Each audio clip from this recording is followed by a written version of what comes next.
Hey, FanboyNation. This is your pal Daffy Duck, and you're watching. We're watching Fanboy. Fanboy, etc. FanboyNation. Dot, I assume Tom. Gabbi, Kosmidis, and Scott Thompson, it is a pleasure to talk to you about your latest animated feature, Night of the Zoopocalypse. Thank you. Thank you. Yeah. Gabbi, I'm going to say this in Greek because it's rude to say it in English. Greek stuff. But what's it called? Grace is kind of a malaka in this. Did he swear at you? Do you think so? Yeah, start off. I don't need to learn any of this. I'm in captivity. Why do I need to train for anything? True. Okay, listen. She's a girl who knows what she wants. And then she learns a very valuable lesson about teamwork and coming together. So she might have been a little bit of a malaka at the beginning. But malaka it can also mean friendship. It could also mean my buddy, my dude. You know, Yeah, that's later on in the film. In the beginning, she starts off with the other definition. And then she switches it around. Right. So, double meaning. That's the beautiful part about Greek. There's 7 words for love, and then there's 1 word for an insult that turns into friendship. So it's Wait, perfect. are you Greek? How do you know Lebanese. this? Oh, okay, we're cousins. Yes. We're neighbors. I get you. Okay. Thank you. I appreciate it. Yeah, I'll see you for pasta. Get the lamb ready. Yeah. Come on over. See you soon. Scott. Yeah, oh, absolutely. Scott, we're not going to leave you out of this. Love you since forever, and congratulations on this animated feature for you as well. It's got to be a lot of fun when you guys either are recording together in some scenes and then coming back for pickups on your own and then seeing the final project. Yeah, I mean, we didn't all get to record together on this one. We did, however, have a wonderful reader. His name was Scott Farley. Mm-hmm. He also plays some characters in the film. So that's who we got to record with, which was amazing. But it definitely getting to see the final picture is really fun. The final product is amazing because there's so many people that work on this film. It's not just the voice actors, and really we only do like the last little bit of making an animated film. I know. Yeah, we really. It's amazing. We do the least amount of work and we get all the attention. Credit. And these people it's have been so unfair. This has been a decade in the making for this animated film. So. And then here we are swooping in, taking all the attention. It's all about us when we did nothing. Yeah.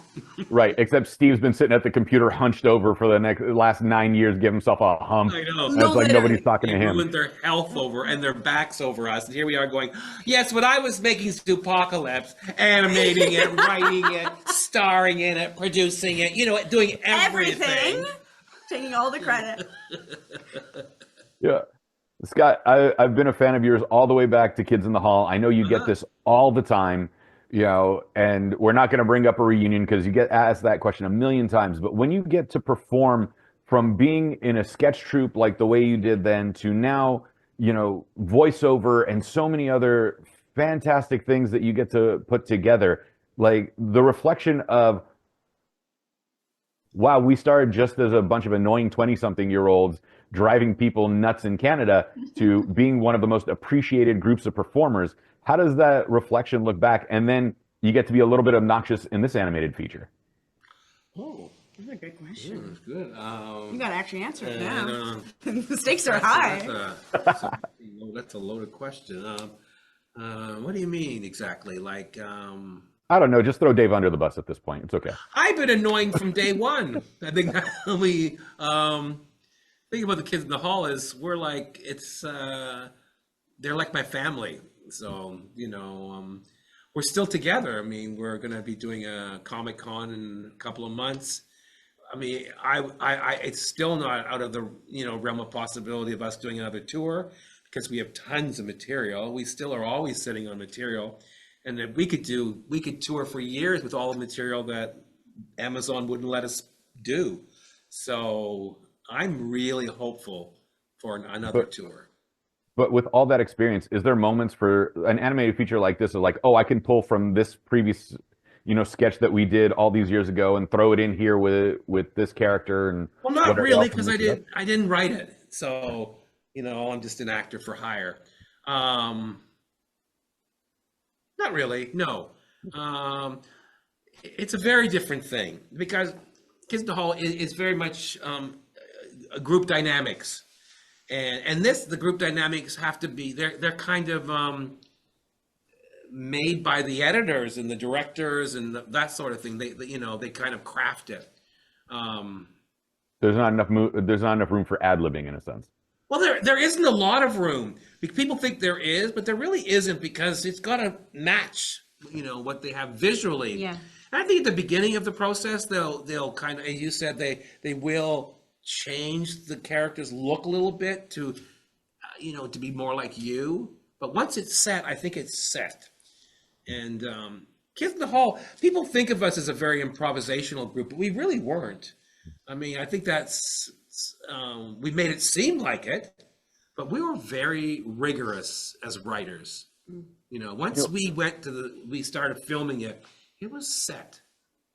Is it interesting when they put the camera in the voice booth for you guys and you're animated, you're moving, you're getting into it, and then you see some of your mannerisms translate to these animals and being animated into the feature, and like, wait, I have that nervous tick, or I do this with my arms that they gave to my character, and like, is it just interesting to see it in animated format? Well, I haven't seen the movie yet, so I don't know. You'll have to take this one. Scott's waiting for tomorrow. He's gonna enjoy it on the big screen. No, it's totally interesting. It definitely makes you a little more self-aware about your body sometimes, or even some of your facial expressions. But I think mostly when animators animate, they really do pay attention to your voice and what you bring with your voice, and then they hear it and they visualize it in their minds and are able to draw it. Of course, they do take from your actions and how you move, but even in the booth, you really can't be moving too much. You got to contain that energy still, because the mic picks up everything. Right. But it's just interesting, especially like for people like me that talk with their hands, if that's going to end up in there, or that sort of thing. A lot of hand talking. Yeah.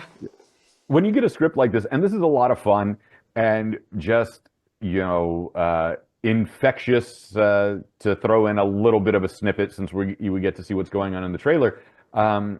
When you get to perform characters like this, that with animation, you get to be a little more over the top than you would be on camera. And you're reading the script and you're like, oh, this is going to be a good one. Like, do you take it and read it with friends and go, hey, what do you think? How do you like decide on your character? Or is it something that you're like, post audition, you're like, all right, we're going to develop it a little more like this, and then when the director's direction comes in?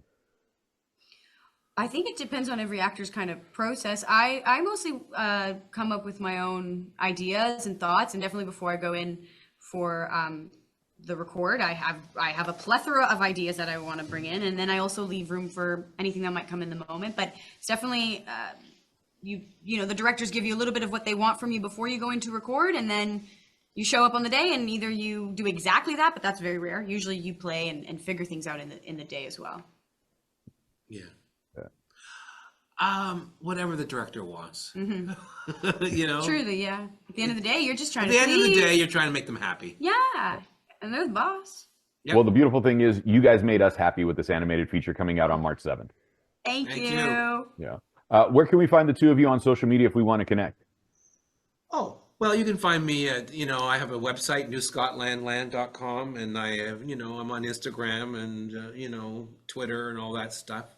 And I have an album coming out, an album that I just released called Valley of Song, from my band Mouth Congress. And I'm going to be doing a tour coming up in April as Buddy Cole, called The Last Glory Hole. And you can find me at Gabbi Cosmidis on Instagram. I didn't even tell you what you could find me at. You'll find it. Scott Thompson. He's not hard to find, people. Folks, thank you so much. Night of Zoopocalypse, March 7th in theaters. I did my best not to fanboy out and get tongue-tied, but Scott, you have that effect on me. I'm sorry. Thanks. Thank you so much. Have a great day. You too. Nice meeting you Bye-bye. too. Bye, everyone.